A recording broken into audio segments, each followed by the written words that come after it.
So firstly, congratulations, Saurabh, on your third branch of Global Vision Migration Yes, in New South Wales. yes. So yeah, so we as of this Monday, coming Monday, we are starting another office in New South Wales, in Wentworthville, and in so we will be having a very senior migration agent with us there as well. And so pretty much now we will be having a total team of more than 3 migration agents and around more than 10 staff to assist all our all the immigrants, etc., all our beautiful clients. That's great. Uh, so would you actually tell us what all positive things happened in the last 2 weeks? Yes. So yeah, so we have actually received quite a number of visa grants, especially say for example, um, yesterday itself we received more than 10 visa grants, Yep. and then since last time we had a concert, we had this live session. We have received a number of PR grants as well for mechanical engineer, for a chef as well. We have received a 189 invitation. However, that visa was actually refused, and then we actually told the department that they made a wrong decision.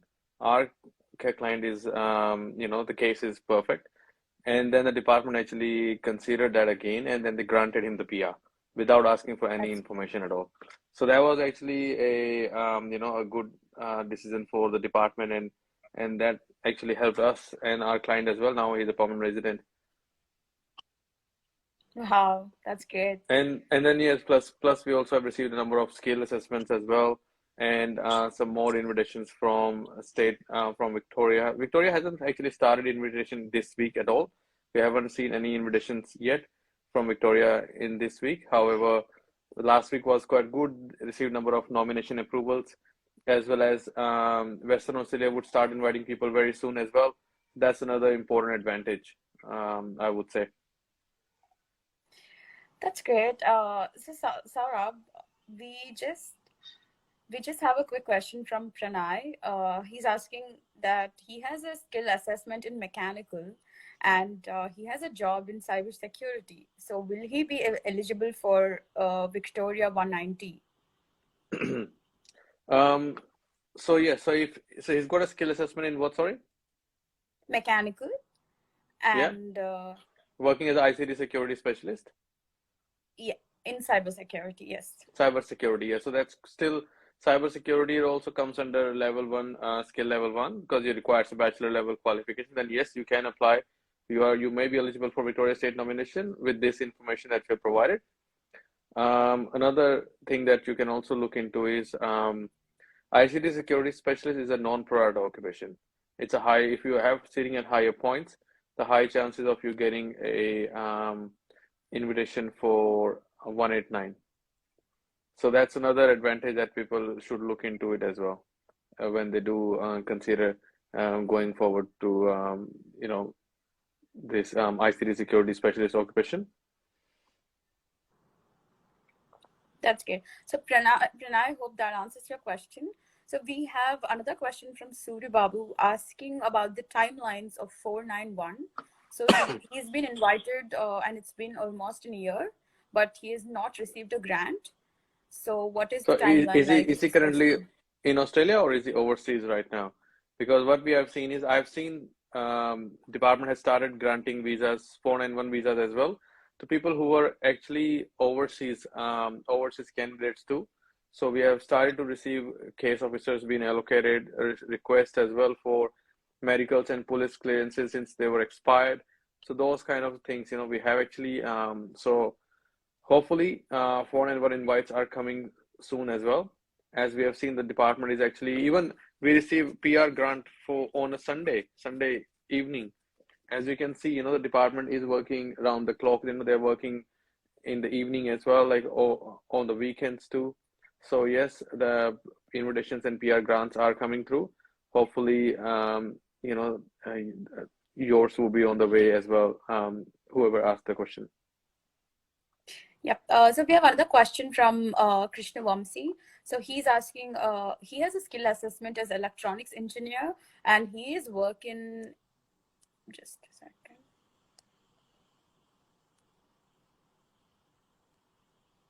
I'm sorry. I'm sorry. I think I just lost that comment. Okay. Just a sec.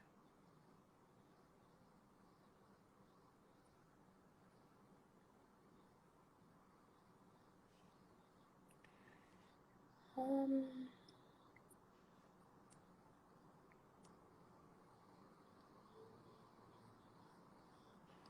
Sorry, I can't find it. So Vamsi, if you can just comment down again, that would be great. So we have another question from Megha asking about the points required for ICT business analyst to get an invitation for 190 in Victoria. Currently in Victoria, what I can see is it varies the points that you are people are getting invitation at. So what I've also seen is that even though if you have lower points but you have a higher salary, you can get invitation as well. However, the one that we have received for business analyst, so the client had around 85 plus 5 points and 90 plus 5 points. So I've received a couple of invitations from Victoria for business analyst as well as system analyst. So, and those are the points that they were actually sitting at. Okay. Hope that answers your question, Megha. Thank you so much for commenting. So we have another question from Hitesh. What are the chances if you have an accounting skills assessment and work in IT as a business analyst in Victoria? Yeah, so the chances of that is also very high as well, because you are currently, say, for example, if you are working in this kind of sector, so the government wants you to be working in skill level jobs, skill level Right. 1, 2, or 3.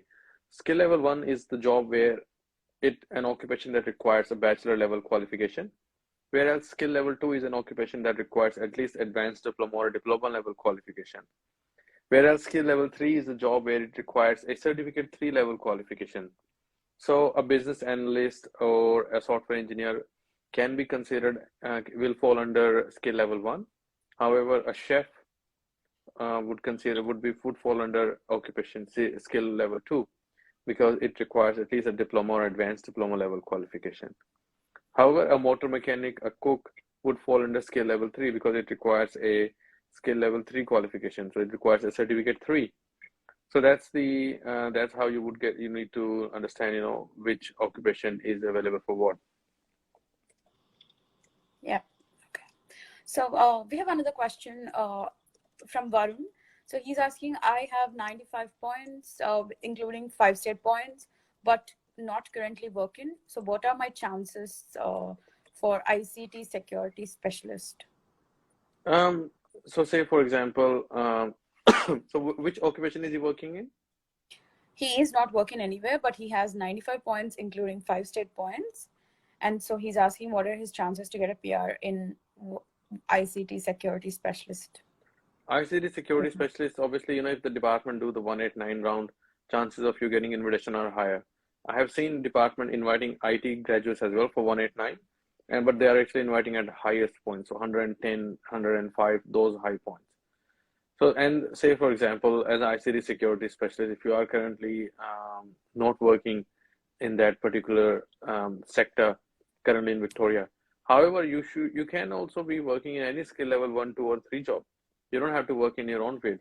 If you do manage to get a job in skill 1, 2, or 3, you can certainly be eligible to apply for Victoria State nomination. So there you go. If you do look into this option, certainly. So what I've also seen is there are people who are working in fast food. They're working as a retail manager. So retail manager is a skill level 2 job. You can still apply as a store manager or as a retail manager, but your nominated occupation will be as a mechanical engineer or a ICT security specialist, etc. So yes, you do have those options available, and then based on that, you can certainly get that sorted. Hope that answers your question. Thank you so much for commenting. So we have another question from Pratap Reddy.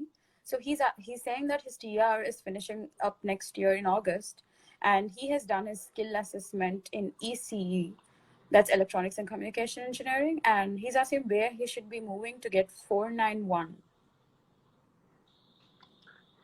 So EC, Electronics and Communication Engineering, that's a very common qualification that nowadays I've seen people usually Okay. already have from overseas.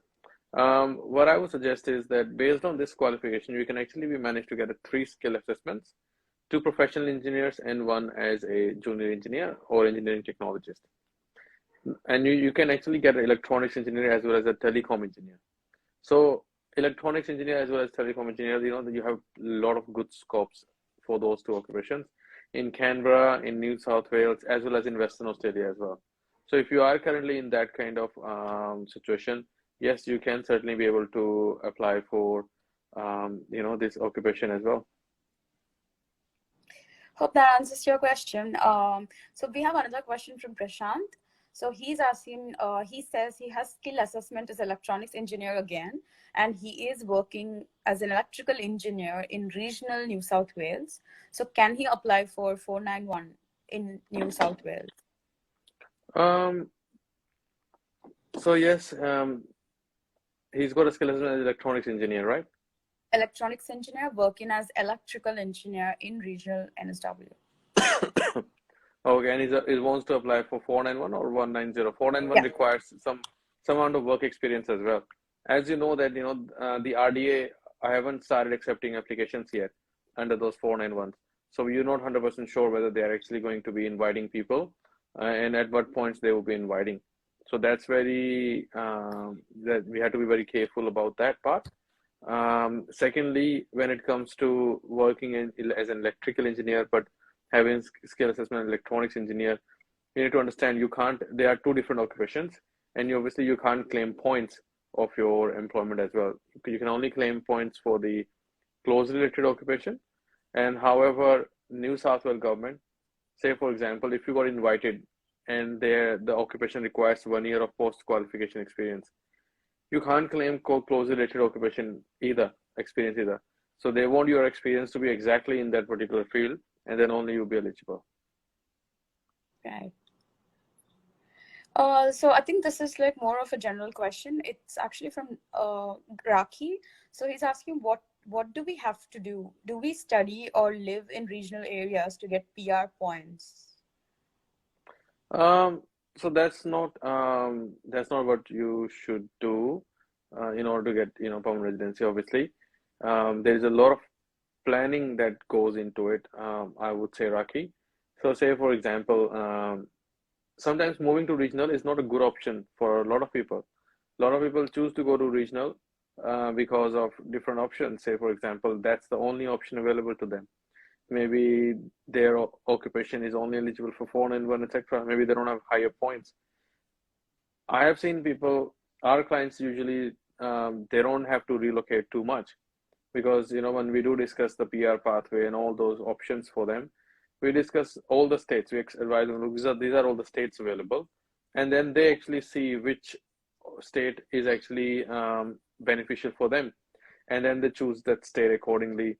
Most of the times, they don't even have to relocate to regional because there are some good options available, such as, employer sponsored options where you can be eligible to apply for permanent residency, etc. So there you go, there are plenty of options available, and then you can certainly be able to get that sorted.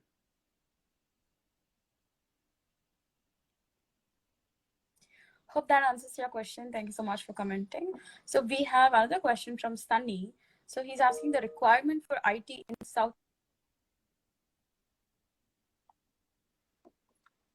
I think your voice is breaking up there. I think the internet is.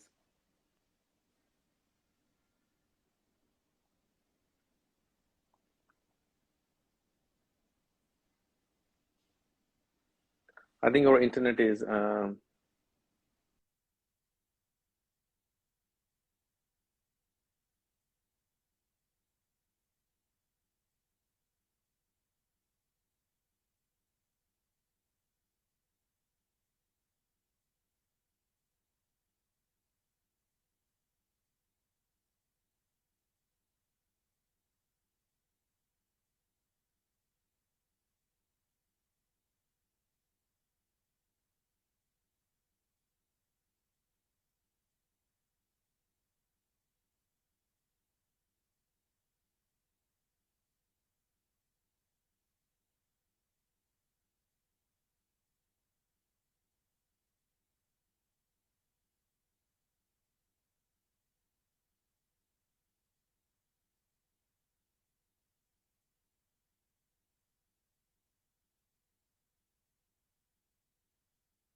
I'm sorry, bad internet connectivity. Some Wi-Fi issues. I'm really sorry. Hello? Can you Hello. guys hear Yeah. me? Yes. Yes, I can hear you. Yes, perfect. Sorry guys, I think there's internet issues. So Yes. anyway, we're back again. Okay, cool. So, okay, like we were discussing earlier. So, most of our followers had another question, Saurabh, which is, so all the news about how the TR is going to be extended up to 5 years, there are claims that some people have actually received it for 5 years. So, No, I don't. I would think you that's just a Fox News, I would say, because there has not been any changes in the legislation or anything, when it comes to um, the PR being increasing, in terms of, say, for example, for people who are currently already um, doing what they've been doing.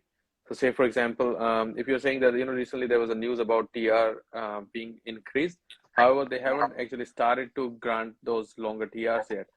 It was just the news by the government, but they haven't actually get that sorted yet. So we just have to wait until we get to know exactly what's going to happen. So, guys, hope that is really clear. So the TRs are not being extended as of yet. So yeah, whatever it is that you're hearing, probably some false news. Also, I want to let everyone know as well.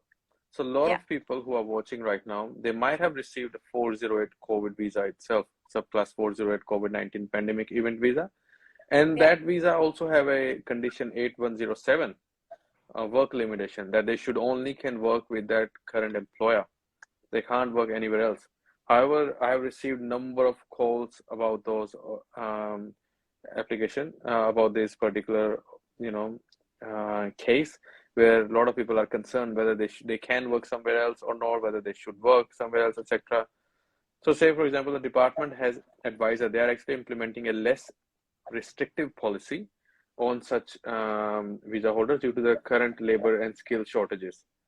So what does that mean for you is that, say for example, if you are currently employed in that current sector, you can certainly be eligible to apply. You can work somewhere else as you do maintain your employment in the critical sector which been offered you the visa for. So say for example, someone also have 8101 visa as well, but sometimes that condition does not fall over to the new visa. So that visa is someone going from a student visa to a COVID visa. And currently, what we can see, the 408 visas are currently being granted really quickly as well. So that's another thing that people. I just want to let everyone to understand what's happening with that particular visa condition on their 408 visa. Okay. Guys, hope that clears up your doubts. So we have a question from Nile. So he's asking for a PR pathway for advertising specialist in Victoria. Yeah, advertising specialist is a very good occupation. Say, for example, falls under the same marketing specialist scenario, and people can actually be able to get that assessment done, if you are currently employed in that sector. So say, for example, if you are currently working as an advertising specialist and you're working in skill level 1, 2, or 3 role in Victoria, yes, you can actually apply because that occupation is fall under STSOL list, which is also makes you eligible to apply for 190 as well as 491. So yes, the chances are really good. Okay, hope that answers your question, Nile. Thank you so much for commenting. So coming back to Sunny's question, before we experience some issues. So it's basically, he's asking for the requirement for IT in South Australia is 24 months for 190.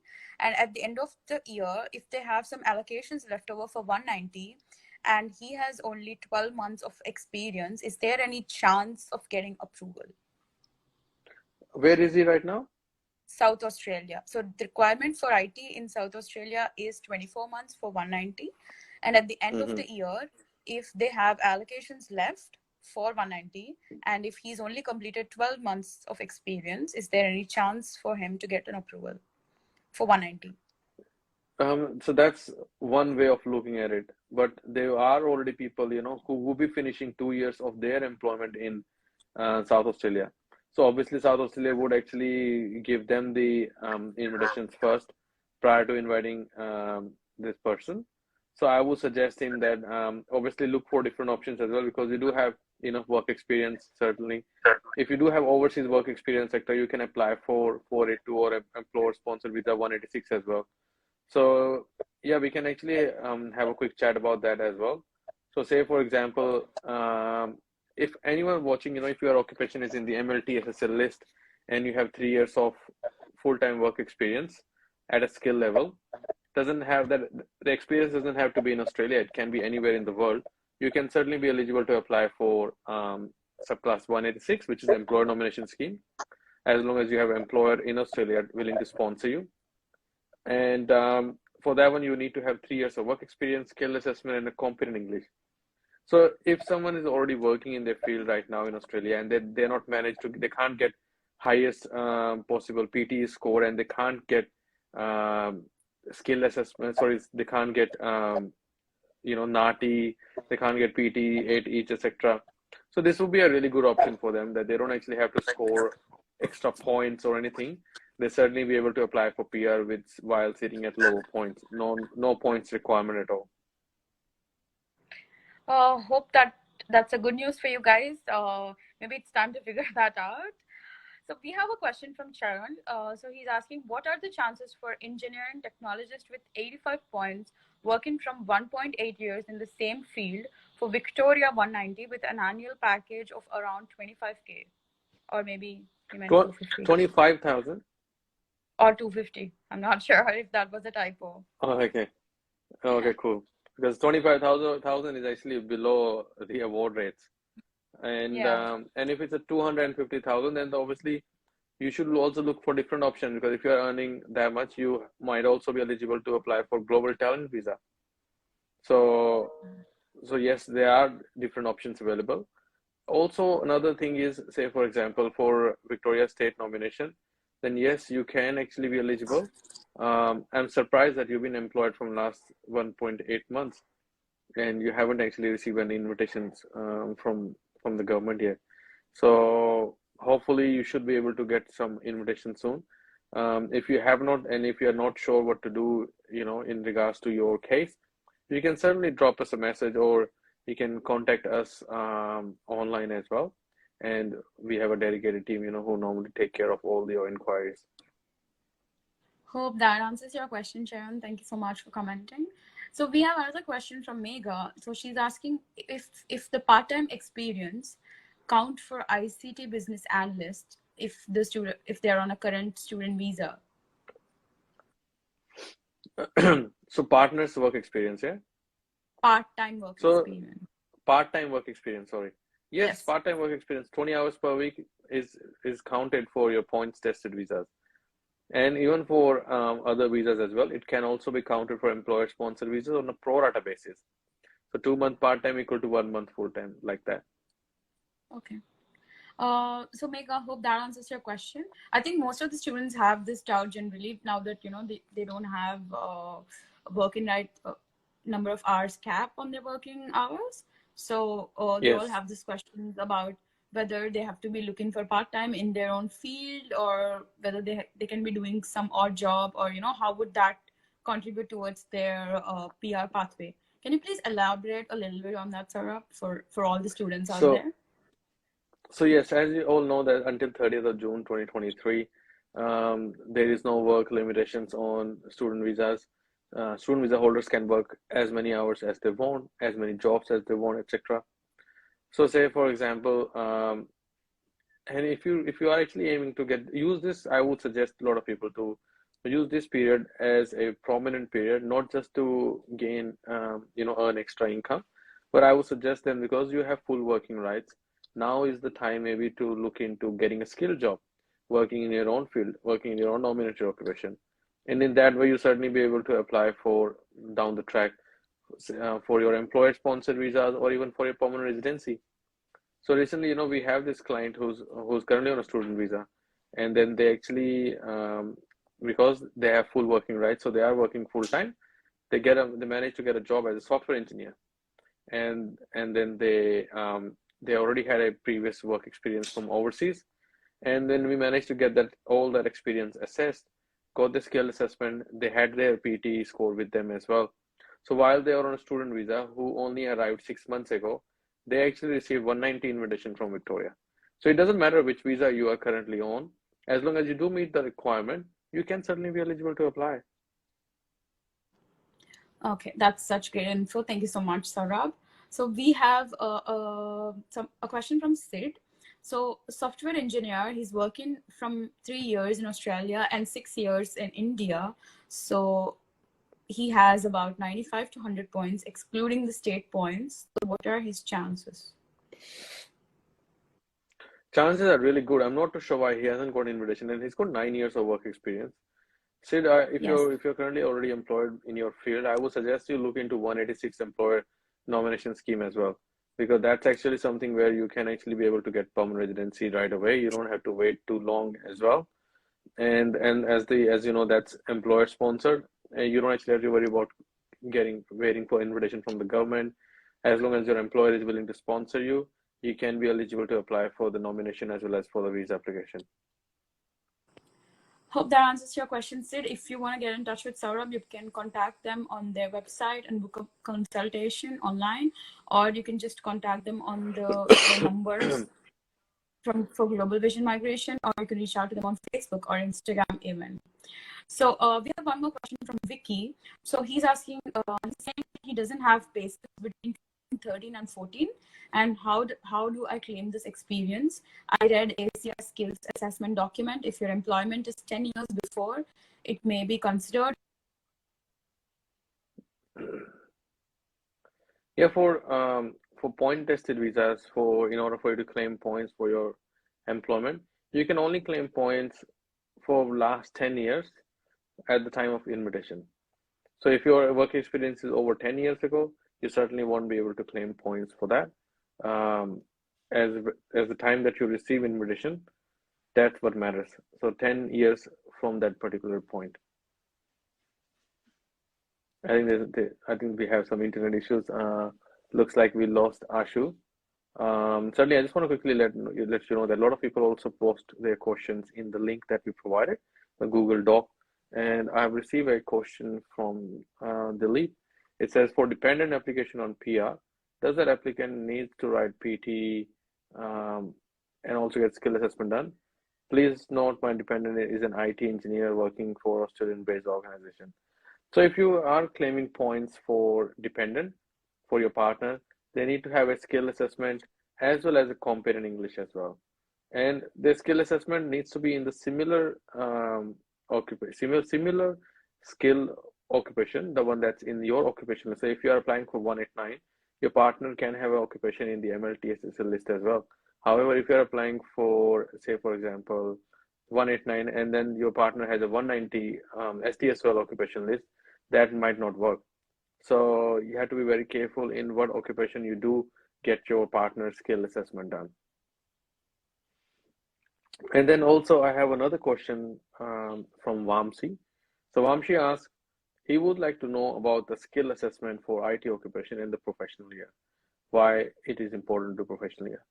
So that's a very good question. You know, a lot of people who are currently completing their 485 visas, or sorry, they're just receiving their 485s, or they have received completed their student visa, and they want to know exactly what they should do with their professional year program, whether they should do it or what should be the step forward.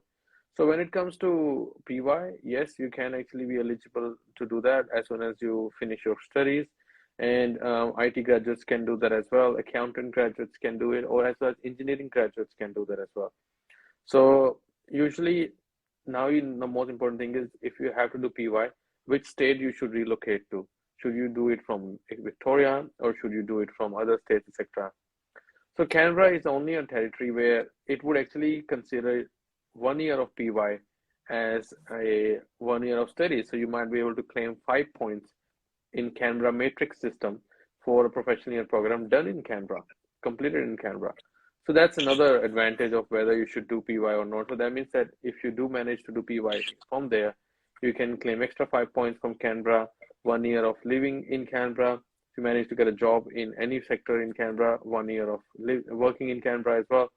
So there you go. You will be able to sit up to, go up to 75 to 85 points in 1 year of working and living in Canberra.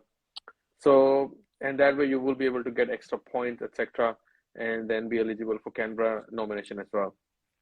Same way, if you just want to stay in Victoria, you don't want to relocate anywhere else, there are some good providers, professional providers available who do offer guaranteed job options as well, where you certainly be able to claim, get a job in your own field, not just the internship, but also the actual job as well. So there you go. You do have advantage of multiple options where you can actually be eligible to apply for different jobs, etc. That's great, Saurabh. Thank you. So some of our followers actually have another question with regards to 408 visa again, if they can have multiple employers. So yes, for 408 visa, as I previously mentioned as well, yes, people can have different employment as well. Most importantly, what I would suggest people is when you are actually looking into getting so say for example, if someone's working in a restaurant, so that means they got the job as a hospitality sector, and if they're also driving an Uber on the side, yes, they can do that. There's no issue as long as they do maintain the primary employment, and they can also have secondary employment as well. So they are not restricted to continue to work with the same employer itself. That's great. Thank you so much. So would you, so for the rounds and after in this new financial year, how do you reckon the things are with regards to the PR grants or invites for that matter?